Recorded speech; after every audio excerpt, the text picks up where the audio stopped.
Hello and welcome to our live stream.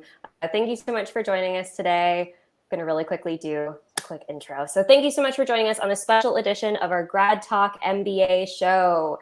We have a very special episode with some very special guests. But before we introduce them, for those of you who are new here, my name is Erica Tyler-John. I'm the Senior Product Manager of MBA Admissions here at Magoosh, an education technology company that aims to level the playing field by providing high-quality, affordable test prep and admissions support. Some exciting news, very relevant to what we're going to talk about today. We have updated our product to include options for both the GMAT Focus and the shorter GRE. So no matter what test you're taking, what version of the test you're taking, when you're taking it, Magoosh has you and your prep covered. Now, for any listeners who have not yet tried out Magoosh and are interested in trying it out, stay tuned to the end of the live stream, and we're going to tell you how you can win a free Magoosh admissions month plan. So there's something special you're going to have to do. Wait until the end of the live stream, and I'll tell you what it is, and you'll be entered to win. All right, so in today's live stream, we are pitting the GRE against the GMAT. We got a cage match.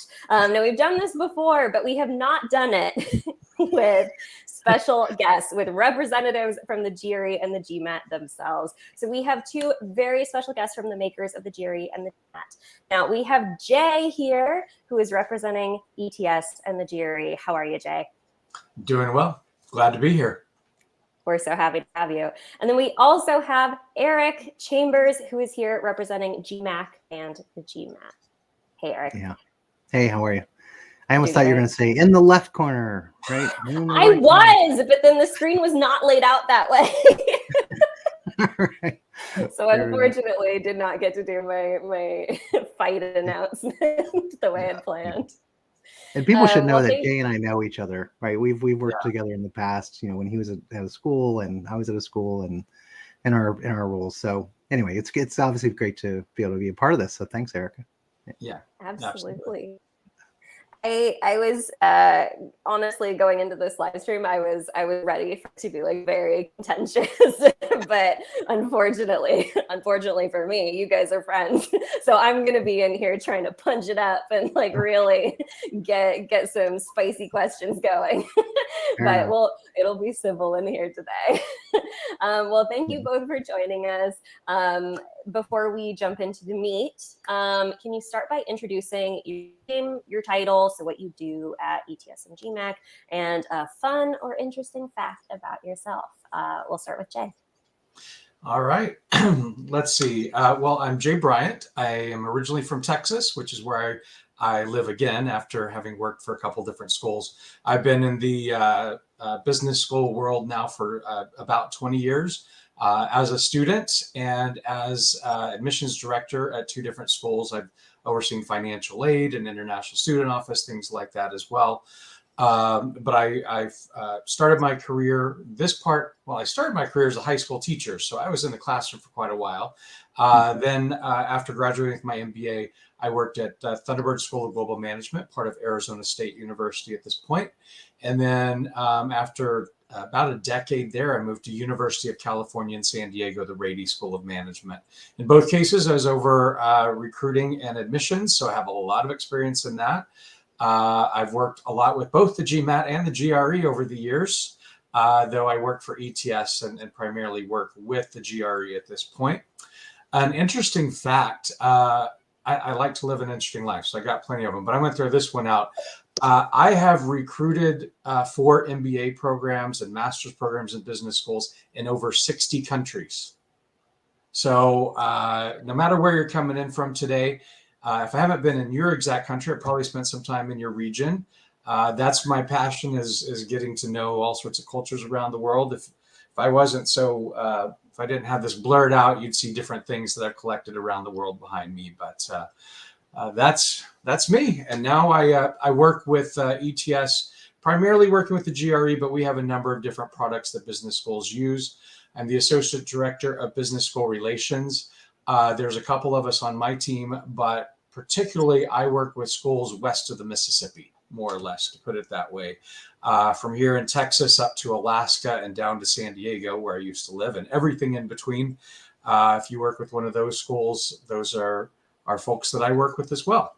And I represent at conferences and all sorts of good stuff. It's fun to be in this industry. And we all work together. As Eric mentioned, we've known each other for many years. He's someone, if I saw out and about, I'd definitely buy him a drink and have a good conversation. We'll definitely take you up on that. Sure. Amazing. 60 countries. That's incredible. We'll go ahead and move to Eric. So a reminder, your name, your title, what you do at GMAC, and a fun or interesting fact about yourself. Yeah. So again, Eric Chambers, Director of Market Development for within the Americas team at GMAC. I've been with GMAC for, I guess apparently I just got a quick notice the other day that I've been here for 18 years. And in that capacity, I'm basically a liaison between all of GMAC's product services and research offerings and a portfolio of schools. And over the time that portfolio has included a lot of international schools and a lot of schools, in the Americas, but now we have regional offices, in other parts of the world. So my portfolio and just my responsibilities have changed a little bit. So my portfolio is mainly with the top 20 US schools here. And part of the reason for that is that before I joined GMAC, I worked at Ohio State as their director of admissions. And I before that, though, worked for a long time at the Wharton School out at the University of Pennsylvania. So in their both capacities were in their MBA admissions programs. Before that, I worked in undergrad admissions at a little private liberal arts college, a great college where I graduated from, a place called Kenyon College. So, so any of the candidates out there, just so you know, my heart is with you guys. And certainly if you have any admissions people too, I'm always looking out for you guys as well. I guess a fun fact about me and Jay, brought up the part about traveling, to so many places. And so, I think it's a little bit of a funny thing with me. So I'm about to be a 2 million miler on United. So not including the other airlines I've flown and so forth. I've been to 35 countries, so not as impressive as Jay, but nevertheless, with all that travel, I'm still directionally challenged. So I'm the type of person that gets lost, trying to find the bathroom. You should see me at GMAC. I'm always looking around, where's so-and-so's office, so it's a sad case, but. Well, it's incredible. I'm nowhere near either of you. I gotta get a move on. Well, incredible. Thanks again for being here and thanks for introducing yourself. To listeners, we're going to jump into the meat. We have some pre-prepared questions that I'm going to be asking Eric and Jay, but I'm sure that you all have questions as well. We're going to have some time for Q&A at the end. If you have a question, please throw it in the chat. We'll be going through all of the questions in the chat when we're going for a Q&A at the end and picking out select ones. So please leave your questions in the chat. We won't get to it right away because, again, we have a schedule, but we will be looking at those toward the end. All right.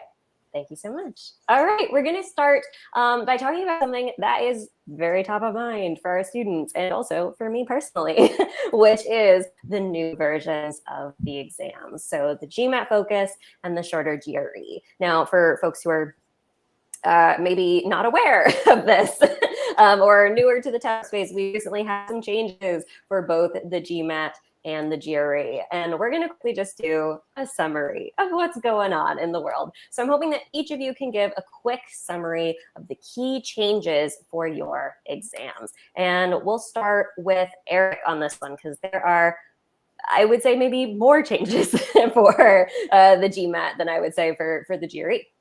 Yeah, definitely. Probably the biggest changes since we went to a computer adaptive format. So yeah, I mean, it's about every 10 to 15 years or so, we take a really hard look at the assessments that we offer. And we spend a lot of time with schools and faculty and so forth to determine if these skills are currently playing out in the classroom. So the things that we're measuring, right, and that we're predicting, do they play out in the classroom? And so, that's where the AWA came from. That's where the integrated reasoning section came from. And so this was, obviously a pretty involved process for us. So this included about 18 months of pretty intensive research. So we met with more than 65 schools. So the idea was to, we can't talk to every school, but we can talk to every type of school, if that makes sense, to make sure that we try to bring in as many perspectives and views in terms of what their challenges are and what they want and so forth. Then we also hired an organization to make sure we had some objective research from about almost 5,500 GME candidates to, try to figure out, what they want to get out of these assessments. How do they want it to play out? What kinds of things do they want to be measured on these exams? Plus also just the overall concepts, what is the look and feel and everything else. And then we had a business school advisory group as well that obviously helped to steer us, based on the feedback that we were hearing about. So the new version is quite different in some ways. At the same time, there are no new question types, right? So if you've been preparing for the current GMAT, you're in a sense preparing for GMAT Focus. It's just we've moved some things around. We've kind of built some, taken things down to their studs, kind of rebuilt them a little bit. But candidates won't see any difference in that respect. Schools won't see any difference in that respect. But it provided for, so the three main concepts were to have a more efficient exam, have a more flexible exam, and have an exam that has even better insights, which is an interesting trick because you want a shorter exam, but you want more insights, right? You want better insights. So, okay. So the psychometricians went to work. These are the folks that build these exams, and we're really proud of, what has been finalized. And so it is a shorter exam. There's 3 sections versus 4. There's verbal reasoning, quantitative reasoning, and a section called data insights, which is a combination of integrated reasoning as well as some data sufficiency questions, which are more, they're called real data sufficiency. It means that they're more real life as opposed to, let me rephrase that. They don't include any mathematical portions to those particular questions.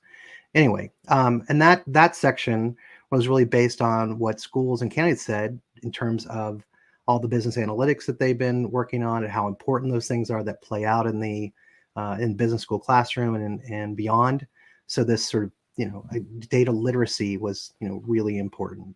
And then we threw in a bunch of candidate-friendly features that don't compromise the test, but certainly help to reduce the anxiety, make it for a better experience. Hopefully people feel more comfortable with taking it. So, the fact that you can take it in any order, you can bookmark questions, and if you want to come back to some of those and change them later, you can.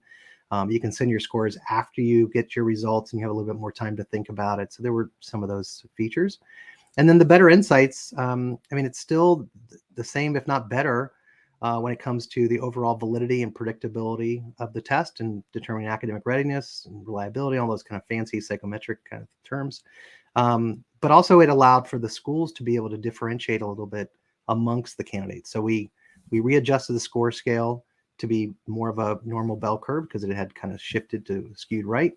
But also candidates are going to get better insights from us. So their score report will be similar to the enhanced score report that we offered with the current GMAT. So a lot of detail on not just how you did on each section and all of that, but how did you do with pacing? How did you do with specific question types?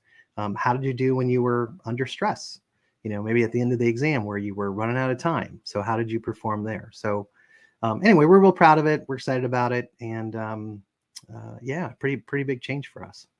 I have several follow-up questions about the changes to the exam. We'll get into some of those later. Sure. But I'll turn it over to Jay to do a quick summary of the changes for the GRE. And if you'd like to, maybe some insight into why Sure. ETS has made those changes. Sure. Well, as you probably know, the GRE is accepted not only in business schools, but across the university in multiple types of programs, PhD, engineers, language programs. Across the board, the GRE has been that sort of test. So we really, at the end of the day, when you look at what the changes are, there's only, you refer to it as the shorter GRE. At some point, we're just going to drop that word shorter because that's just describing what happened. It is the GRE. Ultimately, the only change is shortening it. And how did we do that? I think that's probably the big question. It was about a 4-hour test. Now it's about a 2-hour test. So a couple big things. One, we do still have an essay section in there.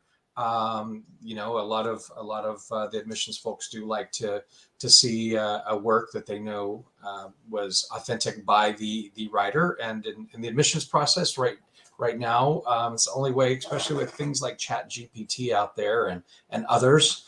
they know, hey, this was a secure writing sample from the individual. So if you're a good writer, that's a plus for you. But we've taken it from 2 essays down to 1 essay. So that each essay was 30 minutes long in your time to write it. So that's reducing 30 minutes right there. We've reduced from 40 questions in both the verbal and the quantitative section down to 27. So that's a significant jump as well. There is something that I can't say the old GRE because it's just the GRE. The GRE did before September 22nd of this year, which was we threw in an extra section. It was either verbal or quant. You didn't know which section it was. We didn't tell you, but you'd either have 3 verbal or 3 quants, and that would be, maybe that's a little, I think I'd probably be frustrated with that. But the point of it was it was a research section. It would take just as long as any other verbal or quant section. The reason it existed was to test questions for future use, to make sure that it was a fair and equal test. If we came across a question where one population was doing better or worse than another, we could take a look if that question needed modified or completely thrown out. The research section is now gone. We've done it for so long. I think we've got I don't write the test, but I understand we have lots and lots of questions that have been tested out there. We know what we're doing with that. So that is out. That is another significant part. So reduction of the essay, the research section is gone, less questions. If you've been studying for the GRE already, keep doing what you're doing, because it's the exact same stuff, just a little bit less of it when you sit down to take it. The score scale, absolutely the same. Nothing is changing there. So if you were making a 155 and 155 before on the two sections, that's where you should land again. The reason we did a lot of that, I mean, the world's changed. People have changed. Students have changed as well. We heard a lot, hey, this is a 4-hour test. Do we really need a 4-hour test? Is there anything we could do to just make it smaller? We were hearing that from business schools as well. We have a business school advisory council with members, again, like the GMAT from all different types of schools. And we were hearing across the board, can we maybe reduce this 4-hour test to something a little less painful? And I'm not going to say it's not challenging, because it still is, but we heard that loud and clear, and here we are on the other side since September 22nd. Super exciting. And great to hear about the research section. I want to share quickly, when I took the GRE, I completely forgot about the existence of the research section. And I got my first quant section and was like, I totally bombed that. Oh no, I'm doing so badly. This is my job, like this is really bad. And then I pushed through, and then I got the 3rd quant section, and I went, oh, of course, that makes a lot of sense. I ended up doing well, but it was a little panic moment, and I'm glad for students that they will not have the same panic moment that I did in the test center anymore. Okay, well, beautiful. Thank you so much to both of you for sharing those changes, and we'll have more discussion later. We've got some questions in the chat that we'll get to in a bit about the changes to the exam, and we're going to dig in a little more to some of the stuff that you talked about.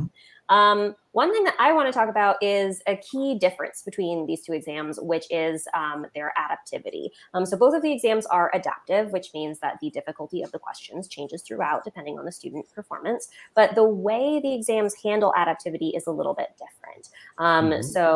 And this is how it used to be and how it still is, that the GRE is section adaptive and the GMAT is question adaptive. And just for context, for folks who are listening, section adaptive means that instead of every question the difficulty changing, we'll take a section overall, look at how many questions a student got right or wrong, and then use that to inform the difficulty of the following section of the same type. So your performance on the first quant section influences your difficulty of the second quant section, and same for verbal. Whereas question adaptive, like the GMAT, is going to be that difficulty is adjusting on a question by question basis. So the next question might be a little harder or a little easier, and it kind of shifts throughout until we land right at your level or your difficulty, which is where you're still challenged by questions. So I want to talk a little bit about that, because this is something that each exam has retained as they've gone through these changes. And Eric, I want to talk about the GMAT Focus. So I understand a lot of the content changes. The content changes make a lot of sense, and I appreciate you talking through them. But one of the things that I've kind of struggled with is the fact that the GMAT Focus allows for 3 answer changes. And this is significant because a big part of the GMAT, and the way we would say to study for the GMAT and prepare for the GMAT, is to get really comfortable with getting questions wrong and moving on for timing purposes. And now it's a little bit different, you know? You can't just skip every question and come back, because you can only do 3. Right. So I'd love to talk about, why did you choose 3 specifically? And how should students handle that? How should they change their strategy? Sure. No, it's a great question. And it was a feature that was added as a candidate-friendly feature, right? So that, because candidates they're thinking every single question counts so much, when in reality, it's really the questions before kind of impact the questions in the future, right? That they might get hung up on a particular question because it's particularly difficult for them, right? Or they think it's going to take a lot longer. And so all of a sudden now they're burning up a lot of energy and time, anxiety and so forth, and become a little bit more mentally fatigued by it, when they should just go ahead and guess and move on, right? Because the worst thing that's going to happen is you get a little easier question, get that right, you're right back up to that same level to, the way you described it. So it's just provide for a better testing experience, right? So it helps to reduce the anxiety, helps to reduce the mental fatigue. The idea is, if you're moving through and you're kind of pacing along and you're doing fine, and you run into a question, you think, this one's a little bit more difficult than I'm comfortable with, or I think this is going to take longer, fine, go ahead and guess. Then you flag it and you say, okay, if I have time, I'm going to come back to this. So then at the end of the exam, when the adaptive portion of the exam is over, right, you can then go and see, okay, I flagged 5 or 6 questions, let's say. I'm going to go back and look at some of those, right? And so then you can spend a little bit more time. If you have time, you have to have time available, right? So if you have a couple of minutes, you can go back, look at those. And if you want to change your answer, you can change your answer. So again, it puts the control back, in the hands of the candidate. So yeah, but it's also important to, just as a little detail there. So as you said, up to 3 questions that you can flag, that's in each section. So I think the strategy for the candidates will change just a little bit, right? In the sense that, before they were guessing and they kind of they know they can't come back. At least now they can, from a strategy standpoint, to, again, make sure your pacing is, and you're going to be able to have plenty of time to get through the end of the exam. Just go ahead and calm down, say this one, okay, it's going to take a little longer or whatever. I'm going to flag it, take a guess, and then I'm going to move on. I'll come back to it if I can. So to kind of play that back, it sounds like strategy is not much different. You're still doing the same thing, where if a question you're struggling with it, it's taking too long, it's throwing off your timing, you still do the same thing. You move on. Yep. But the difference is you pop a flag and then you get to come back to 3 of them. That's correct. Yep. Love that. Much better said than I said it. Thank you. That's great. I mean, I've been thinking about this for a few months. Like, how do I explain this to students? Exactly. So that's excellent. Jay, I'd love to talk to you about section adaptive, because the fact that that the GRE is section adaptive means that students have the opportunity to do the same thing, go, hey, this question's taking me a really long time, let me come back to it. But they can do that willy-nilly. They can make a decision in 5 seconds, say, I'm not messing with this right now, and then come back to it later in that section, which I think is something that students are more used to from more like paper-based exams, or like the sort of things that they take in school. I wanted to talk specifically, going a little off script here, about how the shorter GRE changes that. I've noticed that like the two different sections are different lengths. The first quant section is a different length than the second quant section, and same with verbal. Does that impact or have any like relevance to the section adaptive algorithm, or does that impact students' strategy? Sure, good question. Just to clarify what happens is in the first section, you get 15 questions. Once you come out of that section, it's looking at how you performed out of those 15 questions to give you another box of questions. Ultimately, it's, how you perform between those two sections that's going to come out in your score. I don't think it changes too much in the strategy that you would go for. I mean, anxiety is real. Test anxiety happens. It happens to those of us who work with the test. Come on. But I've had an experience. I remember it was on the test where I could move around, and on question 3, I couldn't remember the how to do area of a triangle. Relatively basic concept, but brain fog kicked in, and I was like, I have no idea how to do this. And a few questions later, something tipped me off on that formula, and I was able to go back and do that problem again. Same thing. You can mark your questions that are concerning to you. If you want to skip, if you want to work backwards, and I remember in both in grad school and undergrad, the classes I knew, like physics and other classes I took, I would take my test backwards because I knew the harder questions were later. Not necessarily true on the way the GRE is formatted, but if you get too nervous on a question, move forward. Go ahead and answer the next one. That one's stressing you out. Go ahead and move forward until you feel, hey, I've got the most answers right I can. Now I'm going to go back and work on these that are stressing me out, or I didn't remember the area of a triangle, or whatever the case may be. Just know that after those 15 questions, that's going to determine the challenge level of the next 12 that you're going to get. And, same strategy in each box of those, really, at the end of the day. Also in the GRE, you don't get if you skip a question or you answer a question wrong, you don't get negative points. You just don't get additive points. So that's something to keep in mind. Is every question you get right is adding to your score, and you're never taking away from that score by choosing to move on if you have to. Awesome. Cool. Great answer. I'd love to talk a little bit more about score concordance, which is something, Jay, that you brought up for GRE. And I'll start with Jay here, and then I'll go to Eric.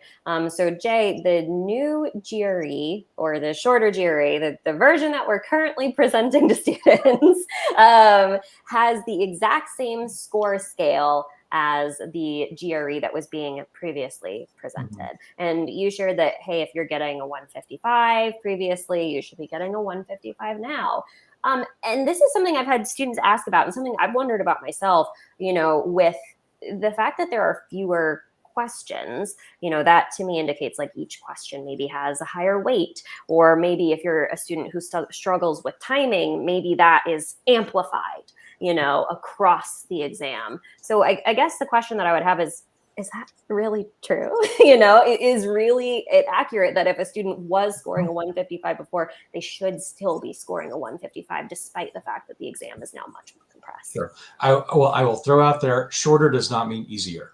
And I've heard that misquoted a number of times in several different sources and podcasts I listen to, that, oh, it's shorter now, it must be easier. No. In fact, each question, you're right. I mean, at the end of the day, you're getting additive points. These are by no means the actual points, but let's say that you got 8 points for a question prior. Don't quote me on that, because I am not a test writer. I don't do that.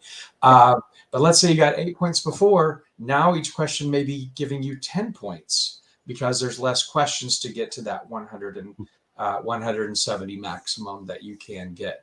So yeah, you do want to make sure that you are spending time with each question. Don't blow them off, because yeah, ultimately they will each add more to your score. It's a matter of math. If you're taking the quant section, you should be able to figure that one out. That makes sense. So for students Yes, you cannot miss as many questions and get the same score on the GRE. Right, and you may have taken the longer version and the newer version, and I didn't get exactly 155 on both of them. One I did 160, one I did, well, you did better one day than the other. You got a test question that stumped you or didn't stump you, whichever direction you went. And that happens. People will take the test multiple times and their score will fluctuate a little bit. That's the nature of taking a test. And I think that's something to bear in mind for students is that, because there are fewer questions here, if you do get a stumper, that stumper will have more weight, like it will, because there are fewer questions. So each question carries that additional weight. And in the GRE, you can jump ahead to the next question and don't miss 4 questions that you just never answered because one is stressing you out. You've got one, mark it on your scratch paper, whatever, say, go back to question number 4 and move on because you want as many additive points as you can as you're taking the test. That's so real. And that strategy applies as well to the GMAT. So going back to Eric here, so the GMAT Focus has a different score scale, and that makes sense. There are different sections. It is content-wise and structurally a pretty significantly different exam. So now instead of being out of 800, we're out of 805. Instead of that total score being based on quant and verbal with separate scores for the other sections, we now have one total score that is based on all 3 of the sections, which is exciting, I think. It was kind of hard to pitch to students like, you need to care about the AWA and the IR, but maybe not as much because it's not part of the total score. Now everything counts. Everything matters. So I wanted to talk a little bit. We were both recently at the GMAT conference, and I got to see some of the research that you did, and I also got to hear about score concordance. And this is something that students, everyone here, you can all access. There is score concordance between the old GMAT, the existing GMAT, and the GMAT Focus online. You can Google it and you can find it. I confirmed it this morning. And I wanted to talk about that. How is this new score scaling different from the old score scaling? And how can we think about section scores in particular, especially given that there's a new section? Yeah, I mean, the new, well, just to take us back a little bit, right? So when we look at, with a new score scale or a revised score scale, it was exactly what you said, because now we're dealing with 3 sections versus 2. We've taken out some content, things like sentence correction, geometry, things like that. We've data sufficiency is now a part of data insights as opposed to being in the quantitative section. So, it's not in a sense the same test, right? It's measuring similar things, right? The question types are the same, but ultimately that total score is now including all 3 sections versus 2 sections. So that's one thing. So the other big thing was that the population of people taking the GMAT, and I assume the same thing with GRE, has changed over the last several decades quite a bit. So what happened was it used to be a natural bell curve, right? That's how we originally was set up, right? Just like we do with the executive assessment and so forth. But it's now skewed right. And so what happens is the averages have been going up for the schools. They're starting to see these tighter bands amongst their candidates. They're having a harder time differentiating amongst those candidates, both at the higher end and other parts as well. So 2 things. One is, and the test didn't get any easier, right? So it's not like the scores were going up because it was easier or any of that. It's just the people that are taking the test are typically higher scoring types of candidates. Anyway, so this was an opportunity, though, to go back and re-establish that a little bit more normal bell curve. It's not perfect, but it also really allowed for that differentiation for schools to be able to see the differences amongst candidates if they're interested in seeing those sort of minute, differences. Also a way for a candidate to know, hey, look, I'm a little bit better than these candidates, at least on this particular portion of the application. So there are new score scales, but they're concordance tables, as you said. They're available on MBA.com. Anybody can go and look at those. For schools, they're on GMAC.com. But we will list the percentile. We will list the current GMAT, so the GMAT exam, and then also GMAT Focus right next to it. So we recommend schools use, and candidates focus on the percentiles, because again, it's not an apples to apples between the current and focus, right? But the percentile, at least, you really get at how competitive a candidate is and sort of how they measure up. And so in schools, of course, are always looking at, there's certain levels that they feel a little bit uncomfortable with, right? That they just feel like this person's going to probably struggle a little bit more than, they need. So we need to provide them with additional support, or, ethically, we can't admit this person because they would struggle too much, right? Nobody wants to set anybody up for failure. So the subscores, though, totally different score scale than, it's not even remotely close to what the old score scales were. But there's also concordance tables for those as well. Love that. I love specifically that you called out using percentiles. This is something, if folks here have watched the live stream I did on the shorter GRE versus the GMAT Focus, or like, should you take the GRE or the GMAT, I really emphasize percentiles as the way to compare those two scores. That's the way schools think about scores, is with percentiles. But I think especially as we're transitioning to a new exam for GMAT, I think the old kind of rules that a lot of people think about, which is my score's got to start with a 7, or whatever, that kind of falls away. And I'm sure there will be new rules as we adjust to the new score scale and new things that people think about. But for now, don't freak out, that the new scores are different. They are different, and you shouldn't apply the old rules to the new scores. Think about percentiles, use concordance tables. Yeah, and Eric, obviously all that, the reason to change the score scale was based on our feedback from schools. So there's a little bit of pain for them because it is something new, right? They have to get used to it. Jay is obviously not seeing that with, GRE. It probably made it a little bit easier, for that transition. Ours is going to be a little bit more, involved, right? But any change is going to be that way. So it was good feedback from them on that. I would say the other thing too is that I don't think candidates should not think, oh, well, if I'm at the 80th percentile on this test, but I got an 85th percentile on that test, I should submit that test.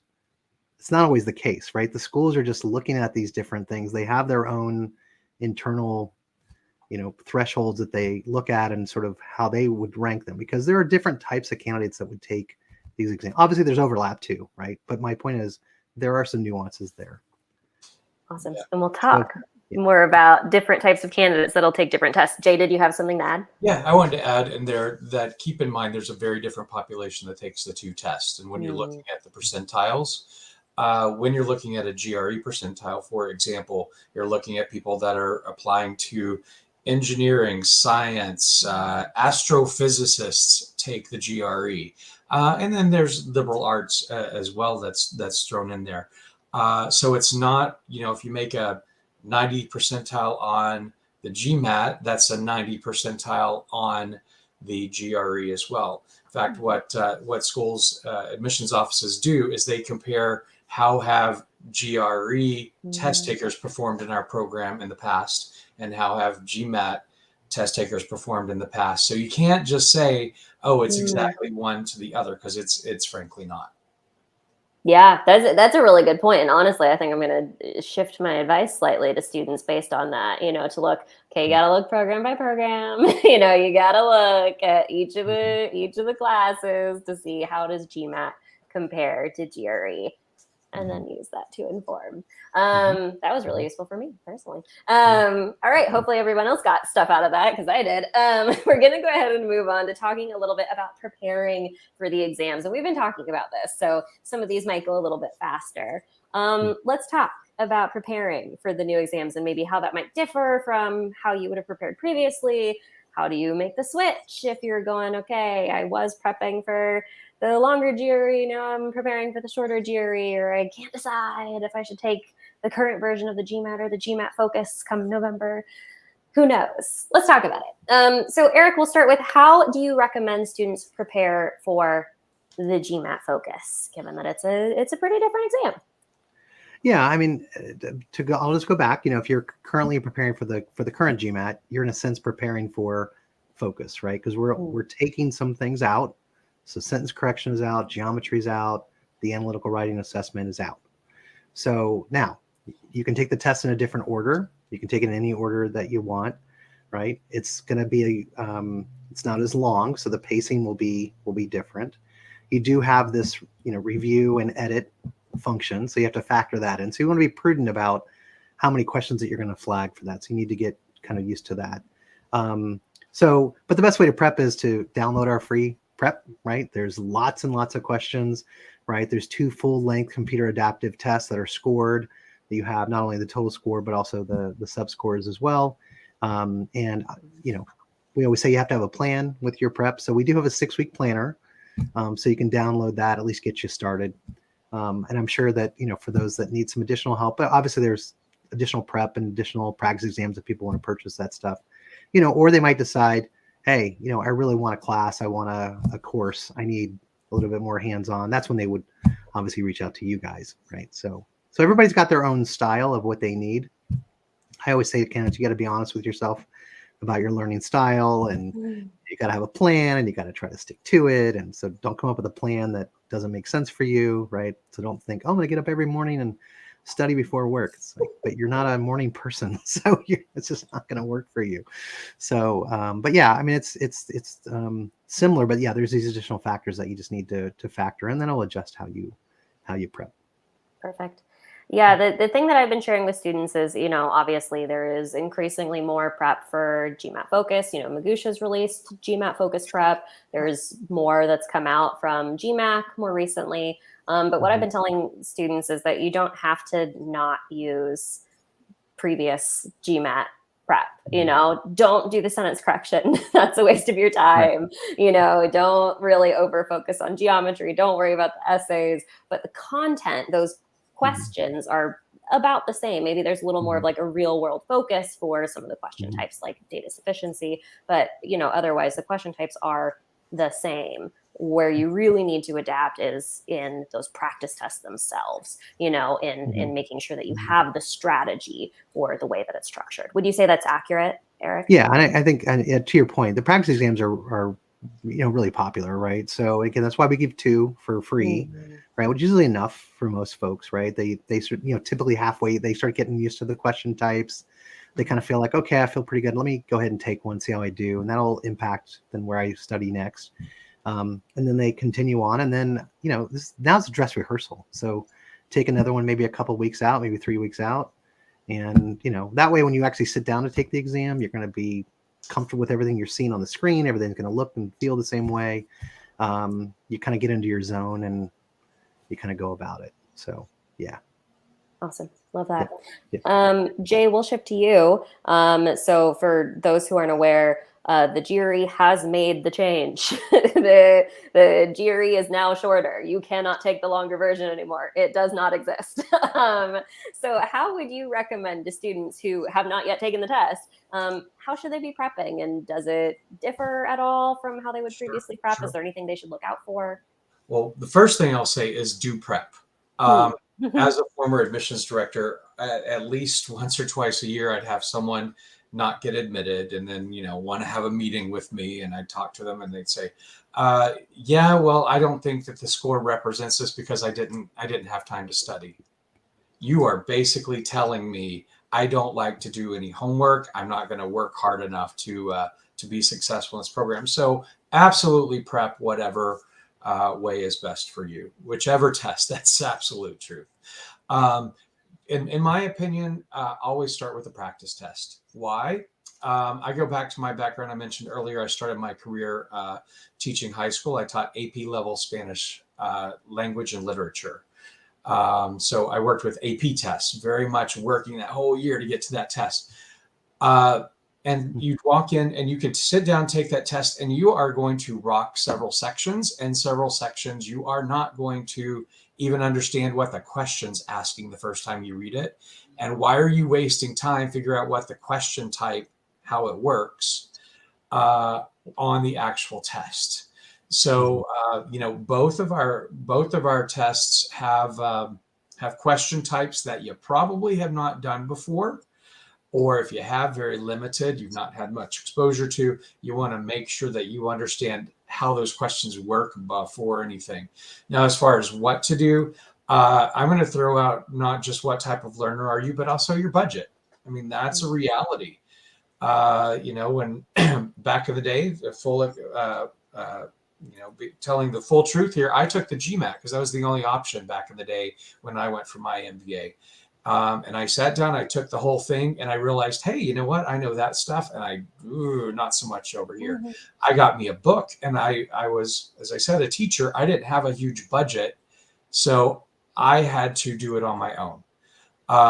There are obviously great organizations out there that will, have classrooms or online options or all sorts of things that they could do through that. But I'll throw out, we have something called the GRE Mentor. And on that, it basically, you put in the day you're going to take the test, you put in, and it knows today's date, and it will create basically a lesson plan for you of what to work on day by day and week by week.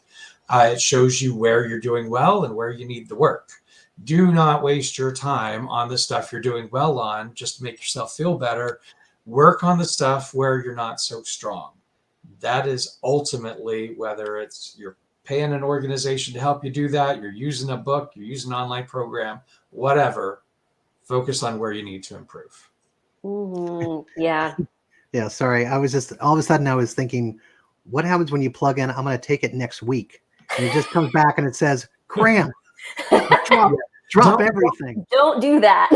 Do not do that. Yeah, give yourself time. And I get, probably one of the most frequent questions I get is, how much time do I need? I'm like, well, I don't know you.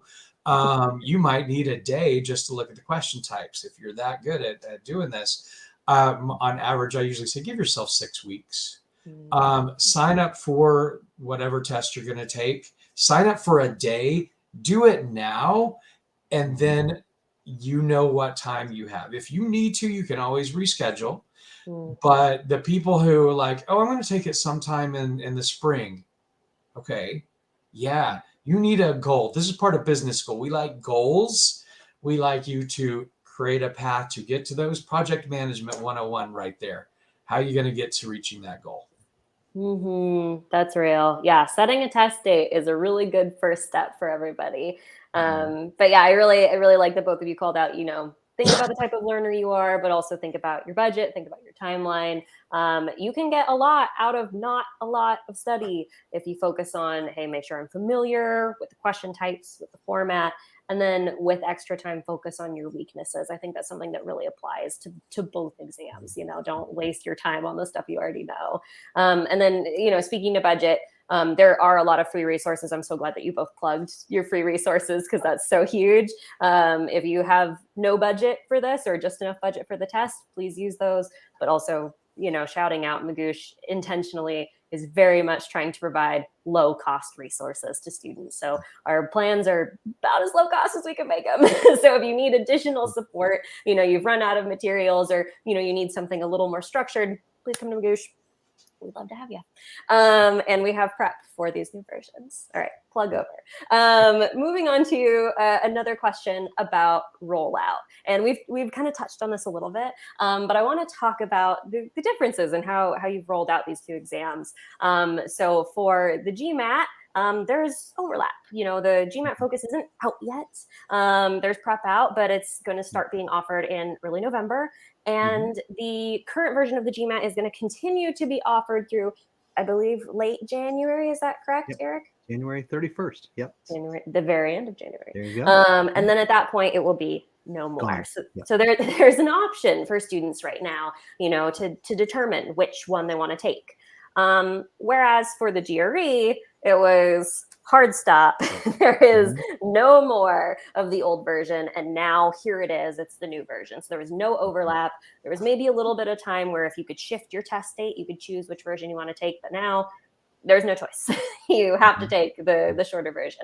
And I wanted to talk about why each of you made that choice. We'll start with Jay for this one. Why did you do a hard stop to transition between the two tests? Sure. Well, I would say, given that it's literally just shortening the test and the scores at the other end were the same, it was pretty easy decision. I mean, it's obvious if those are the what you have out there, those signing up for the test, why would you sign up for a longer version of the test when it's the the same test at the end of the day. So there probably wouldn't be much of a market for September 22nd. Oh, I want to take the 4-hour test. That sounds more fun. Just reality in that when we, our psychometricians and everything in the back, those developing the test were like, we're making this so the scores will be the same at the end of the day. We need that. And yeah, there was certainly, for that, I mean, we're a couple weeks out now. I mean, there was kind of a decline in people taking it, then boom, September 22nd, and we see a rise in those numbers sort of again, because people were waiting for that and saying, hey, I'd rather take a shorter version. That's so funny, because my advice to students was literally the opposite. Was you have you maybe didn't have the practice tests for the shorter GRE until more recently, right? So take what you know, but nobody listens. So that's fine. And one could argue the practice test for the 4-hour test was just a bigger practice test for the 2-hour test, because it's the same stuff. Yeah, that's true. So that's interesting to note that a lot of people really did want to take the shorter version. I guess that speaks to, hey, both of you, good job. That's what people want, is the shorter test. Eric, let's talk about the fact that that's not what GMAC did, that there is that transitional period. Can you talk me through the logic there? Yeah, I mean, it's obviously a bigger change than what Jay was talking about with GRE, right? So maybe a little bit easier on that front. But for us, it's working with the business schools, right? And working with these candidates and trying to figure out when is the right time. But there's never a perfect time to roll out a new version of the exam. And we could have maybe waited a whole year until we hit, exactly when do people start prepping to take an exam to apply in that particular year. But there's still candidates, because of all these different program types that have multiple deadlines. And so there's never an ideal time. But what we can do, what we decided to do was, because we know that there's going to probably be a higher learning curve on this, both for schools, candidates, and also folks like yourself, right, that are having to create programs and develop programs to help these candidates out. We thought, all right, let's have a little longer landing zone here, right, so that anybody who's studying for the current GMAT and wants to do that, to your point, kind of what you saw, they said, no, I've been preparing for this one. And you're like, but this one's shorter.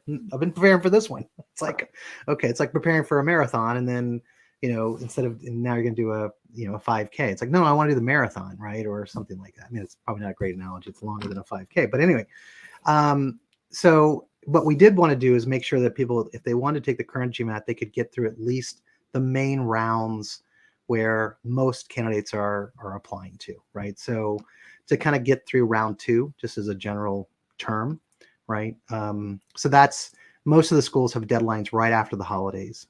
And so again, anybody wanting to take it, if they, by still having it available by January 31st, that should pick up the vast majority of those folks.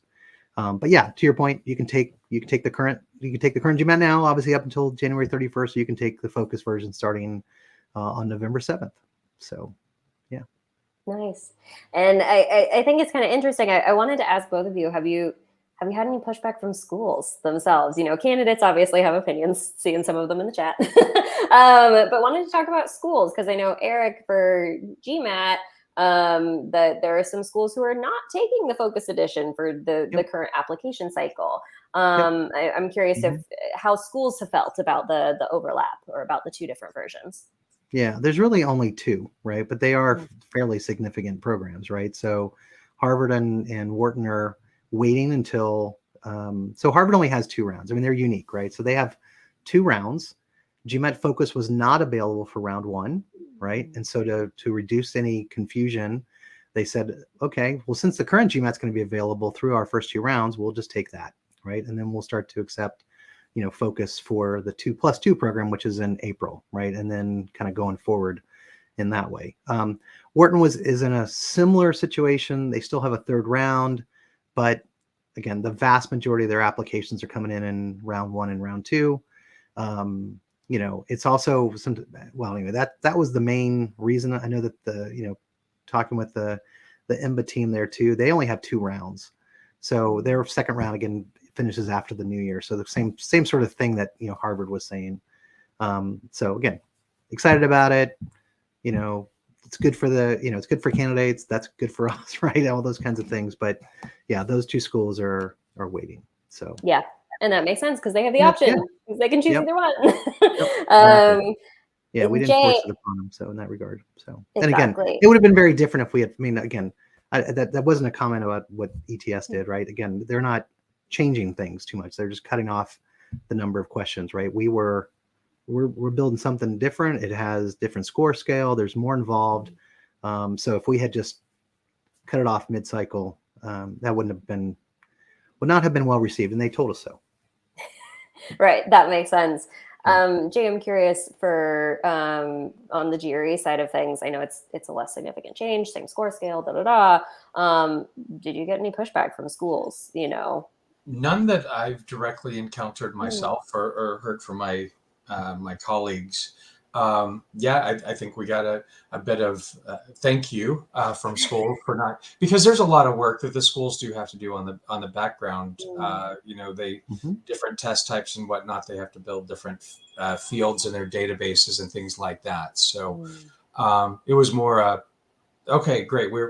And let's be honest, the GRE has been out in business schools for maybe, I would say, starting about 2010, really starting to roll out.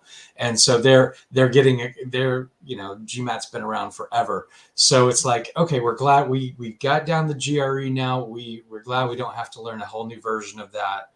And if you look back historically, ETS did that back in 2012, I think it was 2013, that there was a major rehaul of the test, the score change, and all that sort of stuff. So we didn't feel that was gonna make schools too happy to do for us this year. Yeah, no, that makes sense. That's a newer relationship, and that leads to my next question, which maybe this one's a little spicy. But I wanted to talk about we're talking mostly about business school here, right? Obviously, the GRE is accepted more broadly for other types of programs, but we're talking about business schools and MBAs and masters in business specific disciplines. And like you mentioned, since like 2010, which is recently in in the world of admissions, right? The GRE has become more widely accepted by business schools. We're seeing more and more applicants. I have a number that I'm going to say, and please either of you correct me if I'm wrong. But it's my understanding that around 30% of business school applicants are applying with a GRE score, whereas the rest would be applying with a GMAT score. So it's still a little discrepancy, but a big change from 100% GMAT. And I wanted to talk about this. You know, what do we think prompted that shift? And is there a difference is there something in how the test has changed, or how business school has changed, or how the world has changed that makes the GRE more relevant for business schools than it used to be? Well, I'll take a stab at that. First of all, I think the 30%, we haven't got all the numbers together for this last incoming class, so that's probably a bit over a year old at this point. You know, it's gone up a little bit every single year, but it also, program type is very different. So when you say business school, that may be true for MBA, but I will say in business analytics, we're seeing programs where majority of folks are taking the GRE. So it really depends. Look at your program, look at the school. It's all different. I will say that both when I was, I mentioned two schools where I was director of admissions.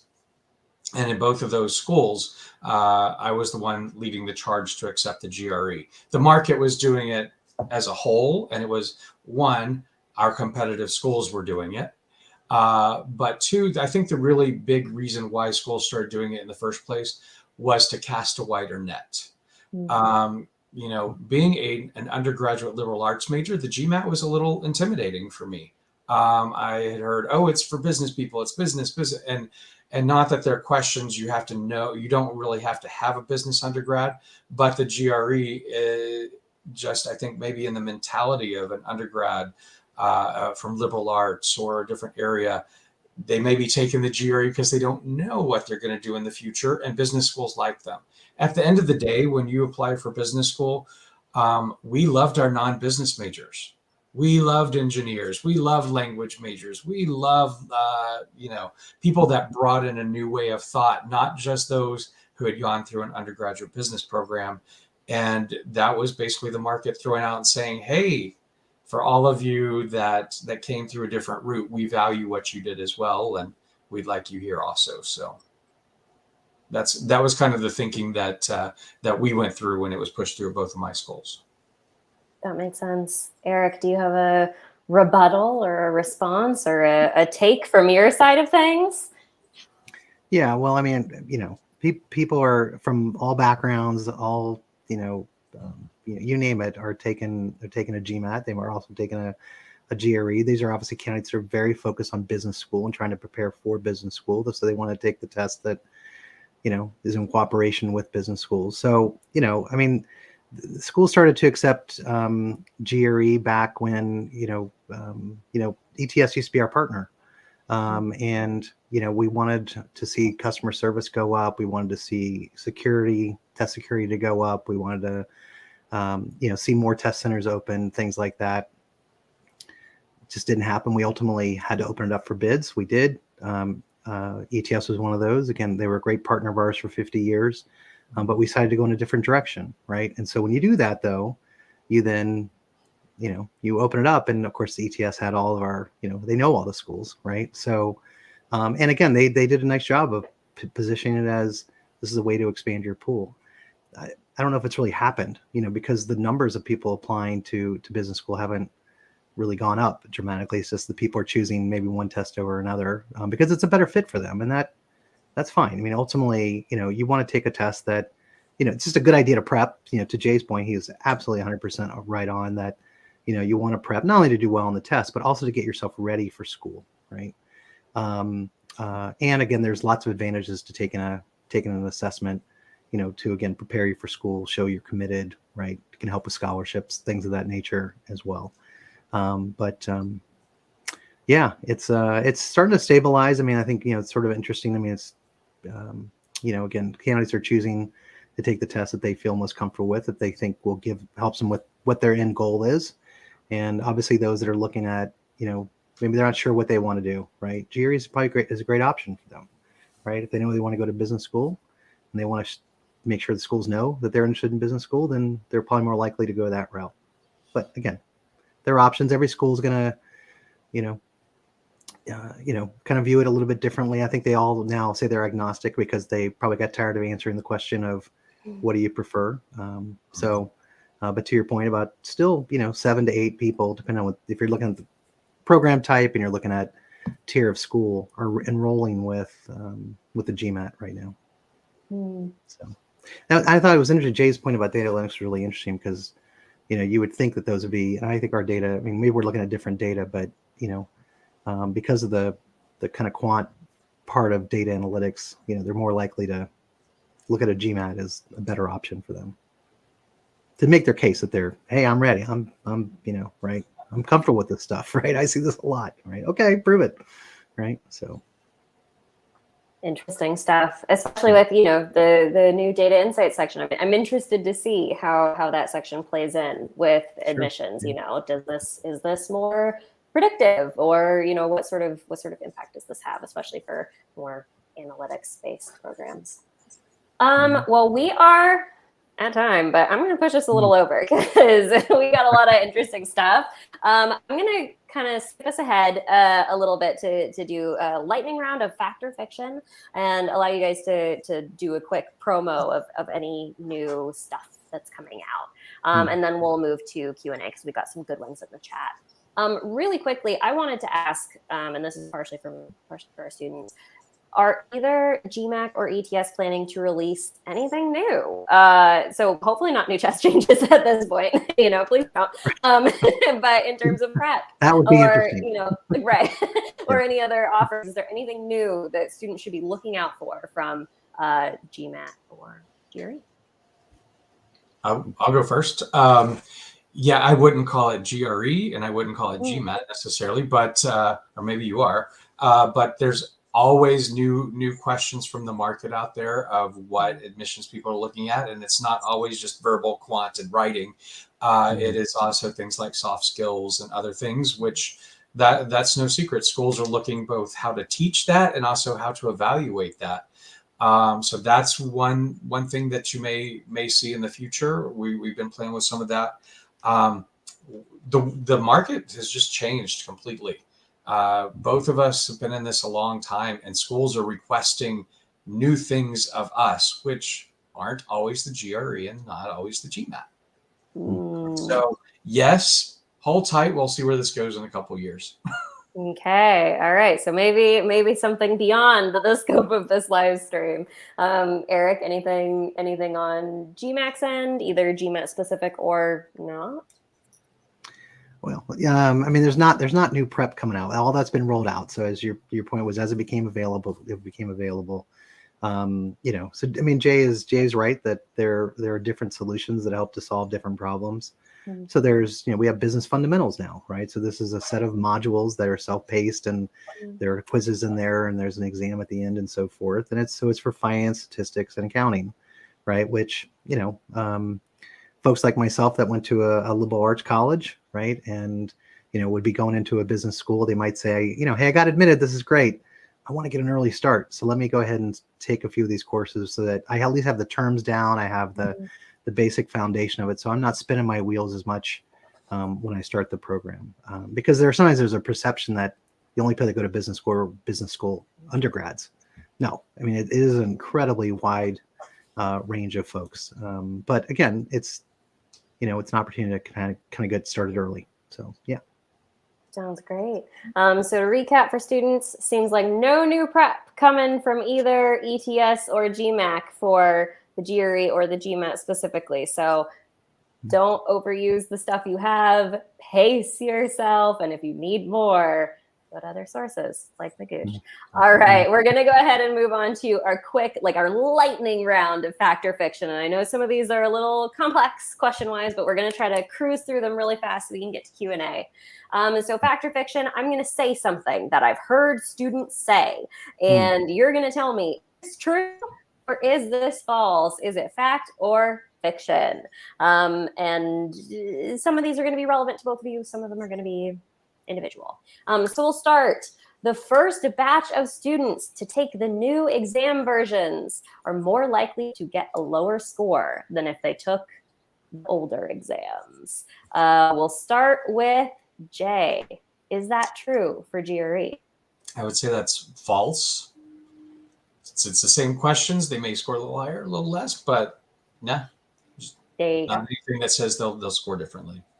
There you go. So if you were taking the shorter GRE, you should not worry. Should score the same as if you had taken the GRE a few weeks ago. All right, Eric, let's talk GMAT. What do you think? True or false?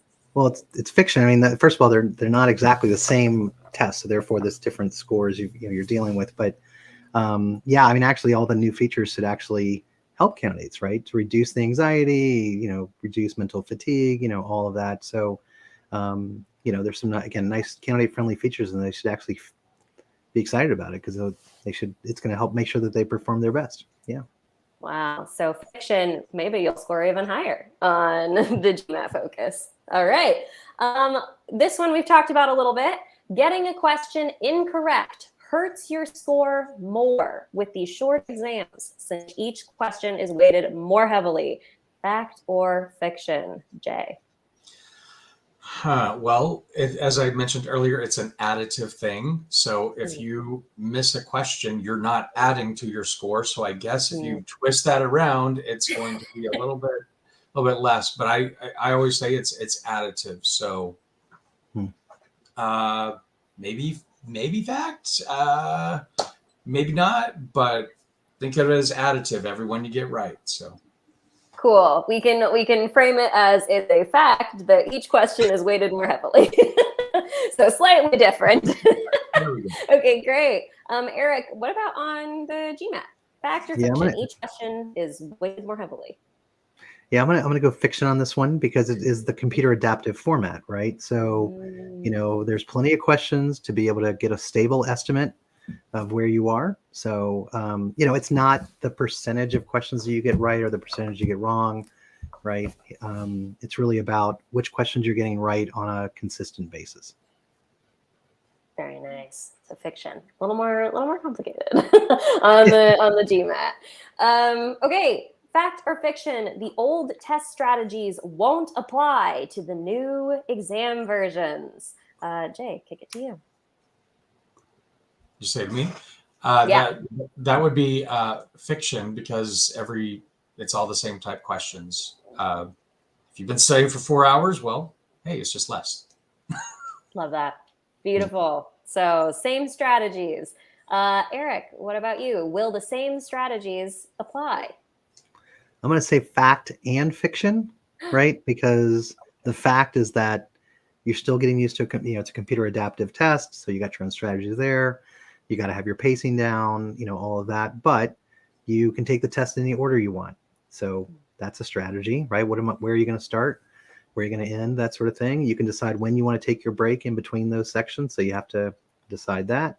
Or if you even want to take a break, right? You can just plow right through if you want. And then this whole idea of being able to bookmark questions and come back and review some of those. So just getting used to that will impact your strategy in that regard. Mm-hmm.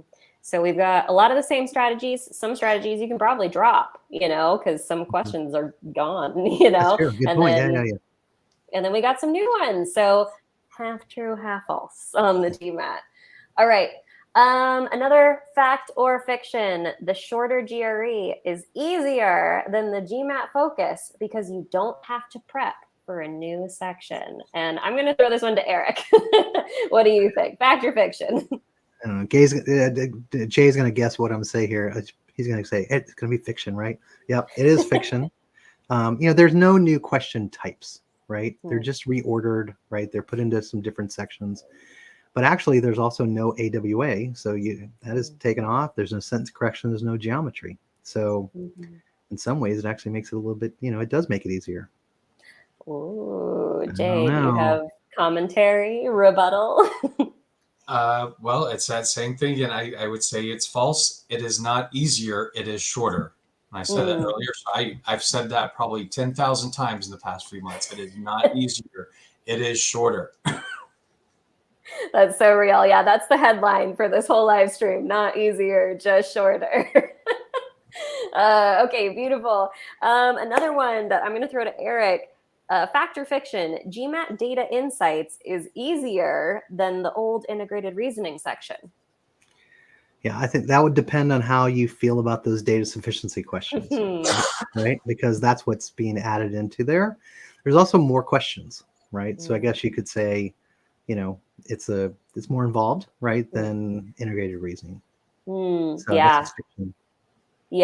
Yeah. And one might have the same thing to say about quant, now the data sufficiency questions are somewhere else, does that make quant easier or harder? Who knows? Depends on you. I say the big thing to pay attention to here is now this is part of the total score, whereas integrated reasoning previously was kind of on its own island. Now this is more important and more heavily weighted, I would say. So fiction, but pay attention. Okay. Next one, again, spicy. Fact or fiction: GRE and GMAT are equally strong predictors of business school success. And you don't have to commit to a hard fact or fiction here unless you want to. I'll throw it to Jay this time first. Sure. I'm going to say both. It depends, a big part of it, the program that you're going for. If they, as I said, business schools love people who are liberal arts majors, language majors, whatever, who may not have dealt a great deal with things like the data sufficiency or the data part of it. And that's part of what they're going to teach you. Now, as an admissions director, what I was always looking at these tests for was, can they do this level of math? Can they solve problems? Do they fit with the type program that I'm working with? So my ultimate answer is we've not seen specific information that it was harder. Definitely not in the schools that I worked at. But there may be a school out there that expects you to come in with a lot more ability than on the data side than with the new section on the GMAT. Perhaps, but I'm not ready to make that claim. Okay, Eric, are you ready to make a claim? Well, yeah, I mean, we've done our homework. We've been doing validity studies ever since the exam was rolled out. We continue to do them. It shows that it's highly predictive of academic, preparedness for business school. We feel very good about this, new version, right? A lot of work went into it. We're really proud of it. So it's going to have very high validity and high reliability and so forth. And we got the numbers to back it up. So we feel really comfortable with it. So, yeah. Awesome. Okay. I got two more. Fact or fiction. First, fact or fiction. Test scores can make or break a student's application. Eric, what do you think? Yeah, it's both. Obviously these tests are predicting academic readiness for a program. So if you don't, every school's kind of got a certain range, right? It's probably not just a pure cutoff, but a certain range that they kind of go, feeling a little uncomfortable with this one, in terms of their preparedness for our program. So, that's again where they might reach out to you to say, hey, you might want to take this again. To Jay's point, did you study for this, right? Like, maybe you should go study for now and take it again. You might end up on the wait list, things like that, or they're just not able to take you, right? So again, nobody wants to set anybody up for failure. That's sort of an ethical obligation admissions officers have with, when they're reading applications and looking out for the best interests of the candidates. So that's the fact part. But the fiction part is that people think they need a super high score to get into these, quality programs, and you don't, right? There's a big range that schools look at, and there's a lot more to the admissions process than, a test score, right? It helps to answer one central question: are you prepared? And then, depending on the school and how many people they have applying, then they will use this to help sort and stack candidates. But it's just one of many things that they're looking at, in that process. Awesome. Jay, anything to add here on test scores? Sure. Well, one of the things I've always said through my career is we work in the admissions office, not the rejections office. So our job is to actually admit people that we believe will be successful in this program. And if someone comes in with a test score that shows they're just not ready for the rigor of the program they're going towards, it would be unethical of us to be admitting them. Is it the only thing? No. In my career, I've had to deny folks that were in the 95th percentile on either of the tests. And I've been able to admit people that were probably closer, I'll just say significantly lower. I'm not going to say any cutoff area, but yeah, it depends. I actually have some client schools out there that really aren't so concerned about the score as much as they see that you are committed to go to grad school and you took a test to get there. So the answer is it depends. Talk to the admissions, not rejections, admissions office. The nice people across this industry, the people in admissions are there because they want to see you succeed, not deny everybody they can. They're not evil. I love that. That's so great. I love that positive spin. And also, yes, talk to admissions offices is like the big thing to say to students, especially in this ever-changing world of admissions. Just talk to a human being. It really helps. Okay, last one. And this is one I hear a lot. If a school is test optional, it doesn't hurt your application to not submit a test score. So kind of related to the last one. Eric, what do you think? Is if a school is test optional, doesn't matter. Right. I love the double negative in there too. To kind of, it's like a making it extra complicated. So yeah, I mean, if they're test optional and they have ways that you can prove your academic readiness, and you want to go that route, fine, right? But I think you're missing some opportunities, right? And that is to what Jay and I were just both talking about, that you show the commitment that you're preparing for school, right? So there's a subjective part of it just in how they're evaluating a candidate. But more importantly, you're getting yourself ready, right? So for many people, they haven't been in school for a while. So they need to dust the cobwebs off.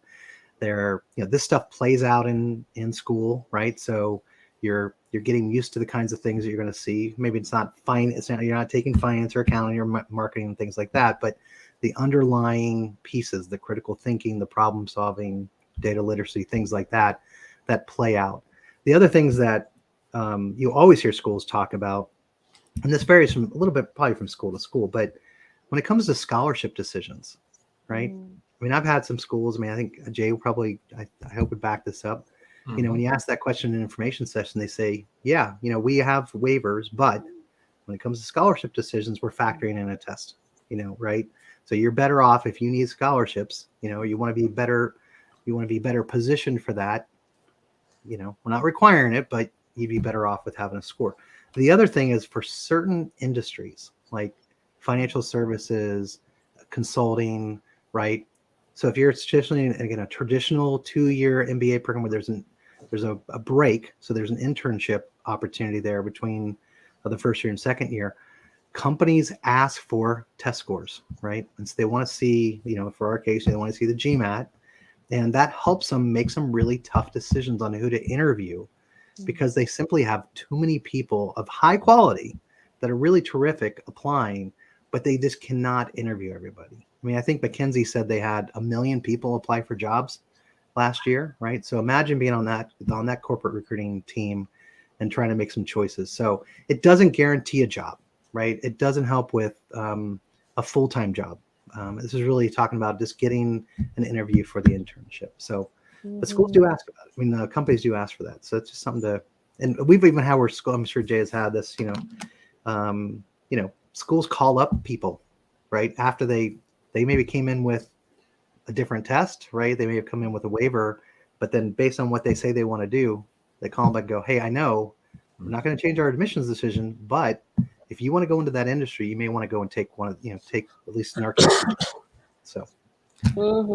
Yeah. So we're thinking it's not just the school, it's also the internships, it's also the job, it's also the scholarships. There are things beyond just admissions. Yeah, I mean, just one other thing too, and apologies, Jay, for jumping in one more time.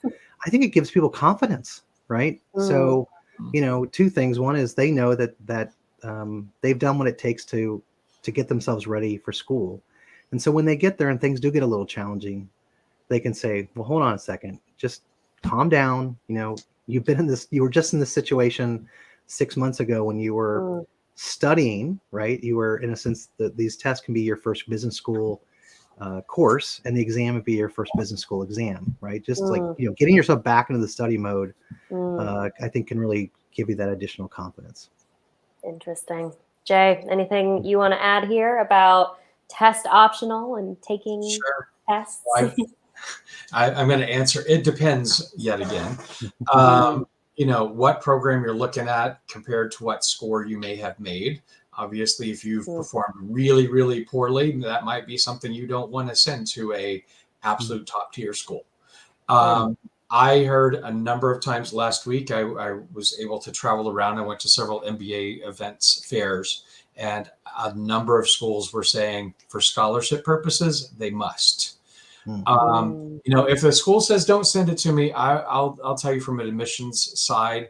I used to, you know, I'd have people send all sorts of things we did not ask for. We simply did not look at them.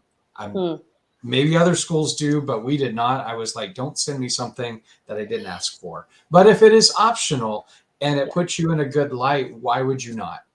You know, if you're scoring above average for what they have reported, that may put you over an edge. But at the end of the day, admissions is a mix of not just a single test. It is your background, your potential, your performance, everything, every single item that is part of your application can be something that really pushes you forward, or it can also be the thing that the admissions office says, yeah, we can't take that. So not just a test, but every single thing that you submit. That's so real.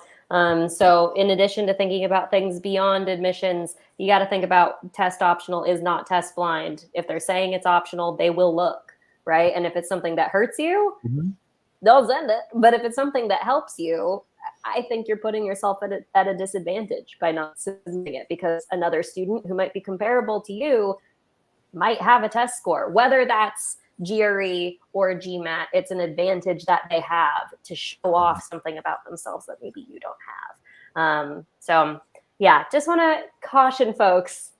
This has been my big line for like the last year. Test optional really does mean optional. really think before you decide whether you want or don't want to take this test that is a big piece of admissions and has been for a long, long time. All right, so that's our fact or fiction. Hopefully folks are feeling a little demystified. Hopefully we've debunked some rumors. We're going to take some quick Q&As, but before we do that, I want to really quickly talk about the giveaway in case folks are going to drop off. So giveaway details for anyone watching, if you are interested in getting a free Magoosh admissions account that will support with tests, but also all the stuff beyond tests that matters, especially if you're not taking a test, then what you're going to do is leave a comment below telling us which test or neither you're taking, especially based on this live stream, and what type of program you're applying to. Are you applying to an MBA? Are you applying to a master's in finance? What are you applying to? And then based on those comments, we're going to take one winner for GRE and one winner for GMAT next Wednesday, and we're going to announce those winners on our YouTube community tab. So leave a comment. Don't go in the chat. That's not going to count. Go in the comments. Leave your comment. What exam are you taking? What type of program are you applying to? And you might be the winner. All right. We, again, thank Eric and Jay for being here so much. This has been so great. We're going to take some quick Q&A. If either of you need to drop off, I know that I've left you for a very long time. We're probably going to take 4, 5, not a ton of questions. And then if anyone else has more questions afterwards, leave those in the comments. All right. Let's go ahead and kick off some Q&A.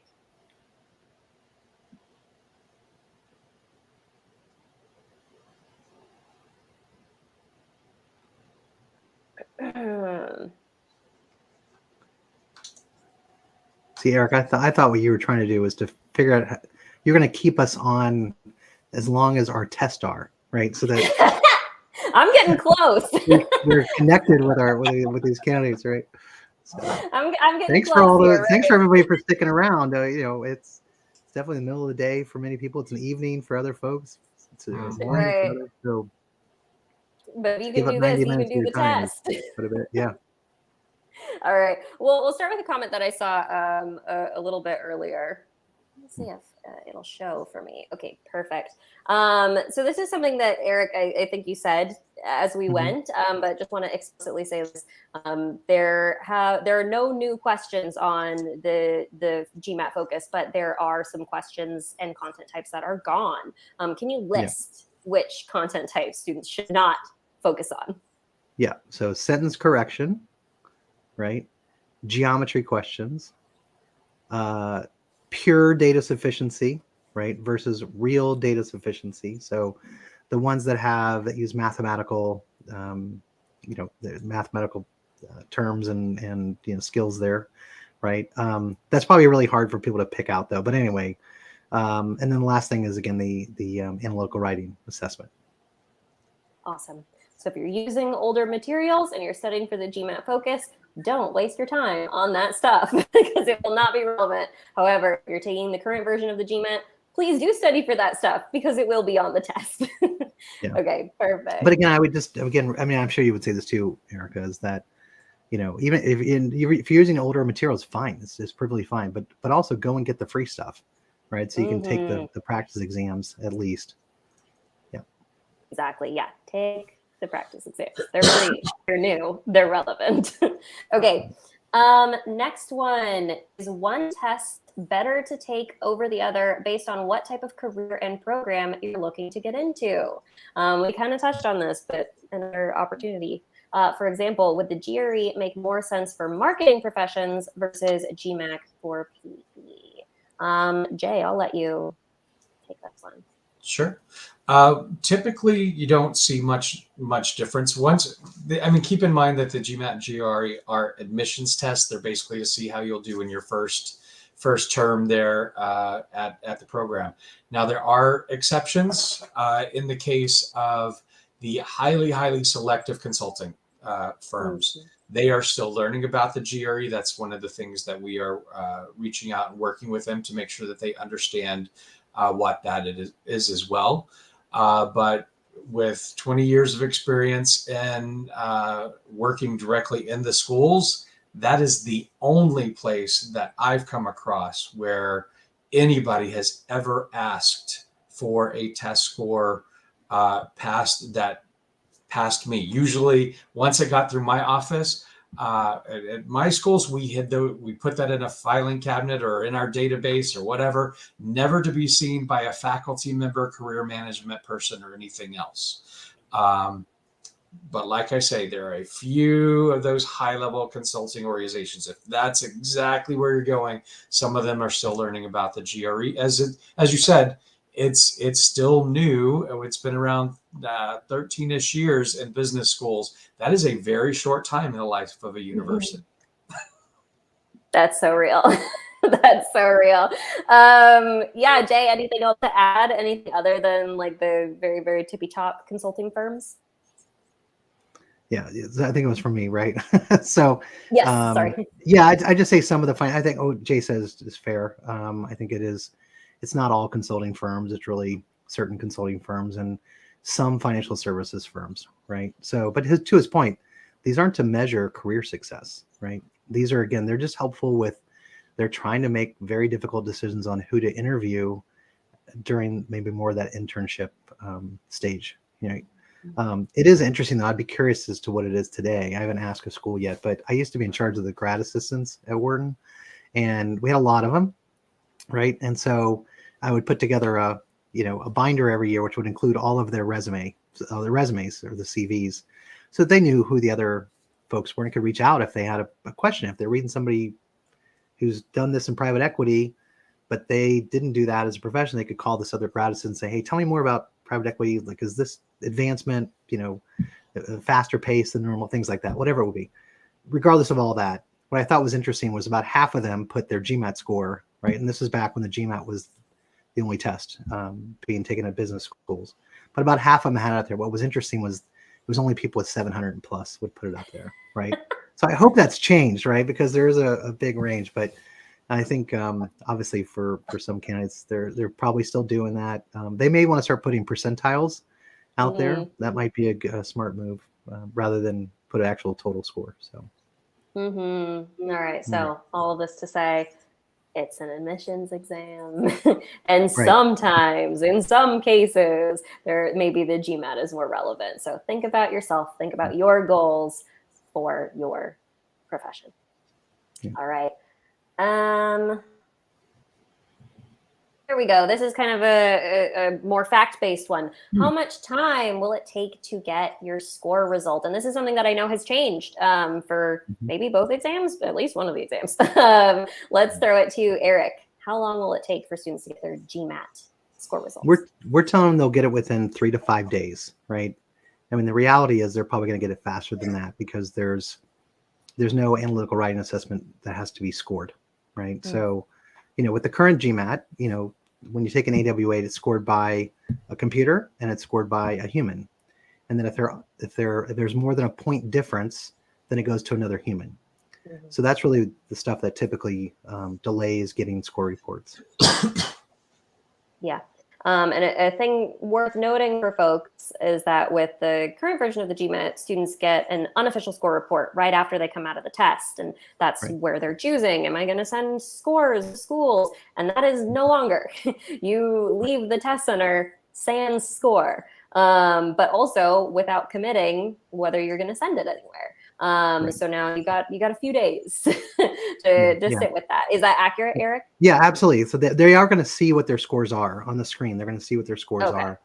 But when they get home, right, and when those scores become official, right, again, within 3 to 5 days, typically sooner than that, then they will have 48 hours to decide where they want to send their free score reports to. So they get up to 5. So they can send it to 5 different programs or different schools. And you can do that. And then again, they want to send anything else past that, that's fine. There's just a small fee. Love that. So you don't have to make that decision in the test center after taking your exam. Got a little bit of time to rest. You don't have to pick it before. It used to be you pick it before. And to your point, you don't know what you should have a good idea of where you're going to end up because you've taken the practice exams, but still, they might get their score and go, maybe I shouldn't send it to that school. Or, I did a lot better than I thought. Maybe this other school is, maybe I should think about applying there. So yeah, I think that's really candidate friendly. Jay, how about on the GRE's end? How long does it take to get your score results? Sure. Well, whereas the GMAT doesn't have the analytical writing now, it's all multiple choice. We do still have analytical writing, and there is human involvement in that. So it's about 8 days, more or less. It's been reduced by a few days than the longer test, but about 8 days. If you see that it's taking significantly longer, or something like that, there may be that there was found some abnormality in your test taking experience. You can guess what some of those may be. So don't do those. I'll just throw that out there because you will get caught. And it won't be fun. But yeah, about 8 days. And again, I'm going to throw out there from being in an admissions office, don't take the test right before you're going to apply. Always give yourself at least time to take it again if you need to. You never know. This is going to sound a little more, but it sounds like more grandmas die the night before someone takes their admissions test than any other time. And I don't know if that's true or not, but I've seen that excuse so many times that lost a friend, lost family, my dog died, whatever. Anything can happen. You can wind up with the flu. Give yourself a chance to know, if I bomb this for whatever reason, that I have, a couple weeks out, you take it again. Maybe this is just me, but I took my admissions test 1.5 years before I was planning to go to school. So I took it in March when I wasn't looking to go to school until 2 Augusts away, because I wanted to go into it knowing that I had my best score if I needed to retake it for any reason. And also, don't be scared to retake it. On the GRE side, you can decide, if you, let's say you took it 5 times, sounds like a horrible experience, but you can, we'll let you. And you say, you know what, I only want to send score number 2 and number 3. The rest, I hope no one ever sees. You can absolutely send just the scores you want them to see. Mm-hmm. Yeah, I love the note about taking your test early. Not only does it give you the chance to retake, but it gives you the chance to be done and focus on other elements of your application, right? That's one big thing that we say in our admissions programs is be test final with enough time to think about the other huge pieces of your application, your resume, your essays, your letters of rec, all of these things that are massive that you want to be presenting your best self with. Love that.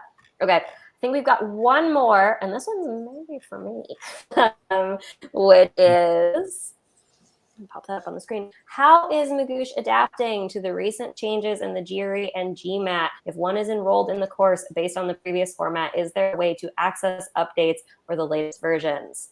Yes. So we have released prep for the shorter GRE that is in our product now. If you sign up for the product, you will get that. If you already have Magoosh GRE, you have it. It is available to you. If you're not seeing it on your dashboard, go into your profile, go into your settings, and make sure that you are set for the shorter GRE.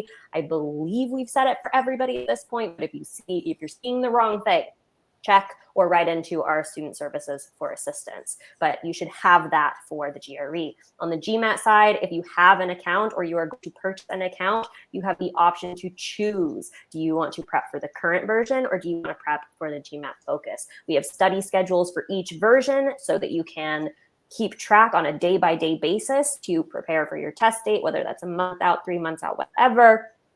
And we have different content, again, for each version. So making sure that you're not spending time on sentence correction if you shouldn't be. Making sure that you're spending extra time with real-world concepts for the GMAT Focus versus more strict math, pure math concepts for the current version. So we've adapted. We're releasing more content as we go. We're trying to go as fast as we can and provide as much utility to students as possible. If you have Magoosh, you're covered. Again, if you're on the GMAT side, same deal. If you don't have the right version, you can go into your account settings. And if you're struggling, click that little help button and we can help you out and make sure that you have what you need. So more content to come, but you should be set with Magoosh. All right. I think that's all we have time for in terms of Q&A. But just wanted to say thank you again so much to both Jay and Eric for being here, for staying over, for being willing to engage with maybe some uncomfortable questions to really help students understand what's going on in the world of admissions right now and what's going on for the GMAT and the GRE. So thanks again so much for being here. I learned a lot, and hopefully our viewers did as well. Yeah, it's our pleasure. Yeah. Absolutely. All right. So until next time, thanks for listening to our GradTalk MBA show by Magoosh. Don't forget to subscribe, click the bell to get notified when our next podcast episode is out. And if you want to learn more about our admissions, GRE, and GMAT products, you can go to magoosh.com as well as check out the other videos on our channel. Thanks again so much for being here. Have a great day, and I'll talk to you on the next one. Bye. Yeah. Bye.